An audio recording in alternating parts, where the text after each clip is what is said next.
In 2022, YouTube announced some new education subcategories. If you're an education channel, you're probably wondering what the benefit is to using these new subcategories. Today I'll share the details and speculate on how I think this feature might affect my own education channels.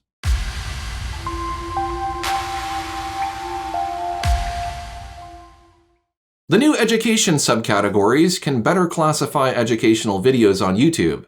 This should lead to improved search results and may better target audiences seeking advanced content. At this point, I don't see a way to filter search results to show specifically educational content, but perhaps that will come later. You can simply mark your video as a how-to, or if you're teaching within a specific educational structure, you can label videos based on skill level, grade, etc. This could really help to surface advanced and niche content that often gets overshadowed by overviews and short format content that may not be as helpful. But the bigger picture is that YouTube is rolling out a new feature that allows educational videos to be shown in a special YouTube player embedded within popular education platforms. These videos will be ad-free and will not show external links or recommendations. It's essentially a content filter for students that eliminates distractions and irrelevant content. And coming in 2023, qualified creators will be able to offer free or paid courses with YouTube taking a hefty revenue split. Lessons will be presented in a player that is better suited for learning, and students can watch courses ad-free. A quizzes feature will also be offered to allow educators to quiz students' comprehension of the lessons. Put all of this together, and you can see why it is necessary for these new subcategories to help differentiate academic quality content from all of the non-educational videos on YouTube. A lot of people go on YouTube to learn, but as YouTube gravitates more towards shorts, trends, and viral content, that makes it really difficult for students to find what they're looking for while staying focused. The old education category was too vague and was underutilized in terms of connecting educators to students and differentiating those audiences from the rest of the YouTube population. I think this is a great feature and has been long overdue.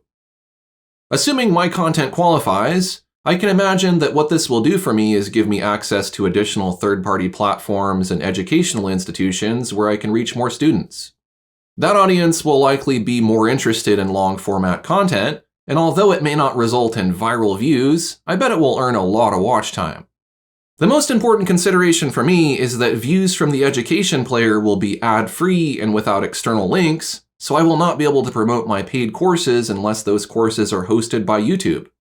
I read that YouTube said they will give all sales from its new service to creators whose videos play in classrooms for the first 2 years, though it's not clear if this is referring only to courses or to revenue generated from fees paid to YouTube by education platforms using the integration. It could be that education channels make more revenue this way by not showing ads and instead being paid what are essentially royalties from educators. But on the other hand, if this feature limits a creator's ability to promote their own products on external websites, that only benefits YouTube and not students or creators.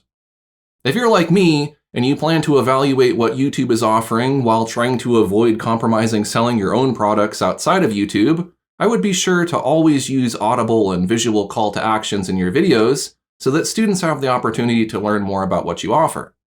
More importantly than potentially making more YouTube revenue for your channel is to stand out and strengthen your reputation among the students and educators in your creative space.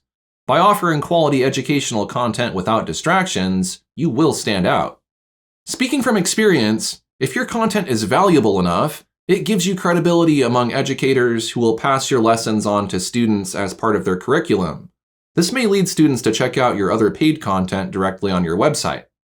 This organic word-of-mouth referral is much more effective at growing your presence as an education resource than appeasing the YouTube algorithm in order to get recommended.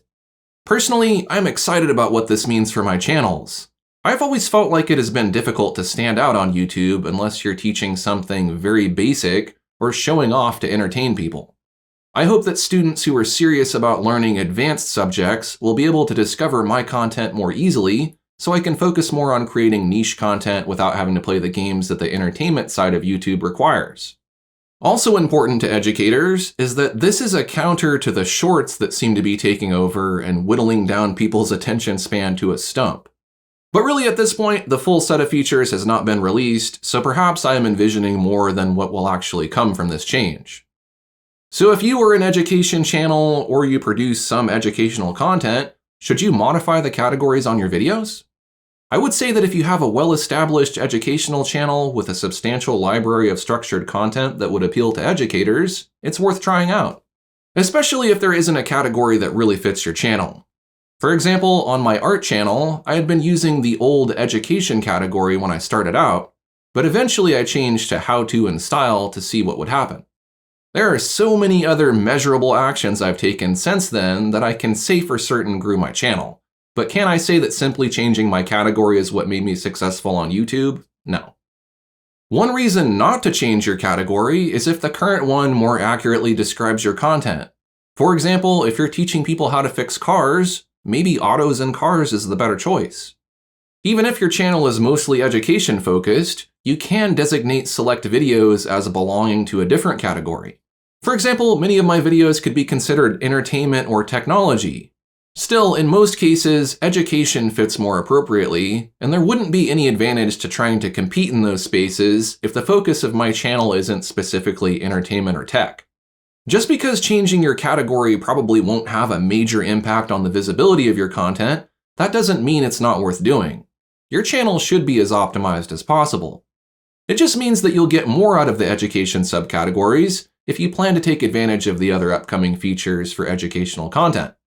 There's really no right or wrong answer here since this is a new feature.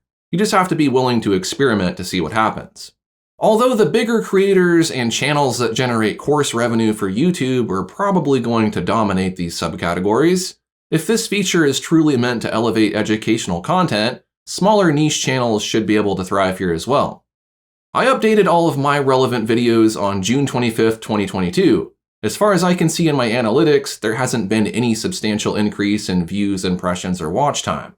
But it won't be until 2023 that a lot of these features are ready.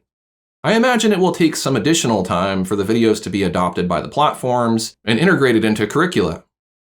While we won't experience the results of this feature for a while, it doesn't hurt to be prepared and ready to adapt. If you think you want to go ahead and update to the education subcategories, there's the easy way and the hard way to do it. Spoiler alert, the easy way takes a lot of work too. The hard way is to open each video individually and set the category one at a time. While this is the less risky method, it will take a long time to complete, and you may still miss some videos.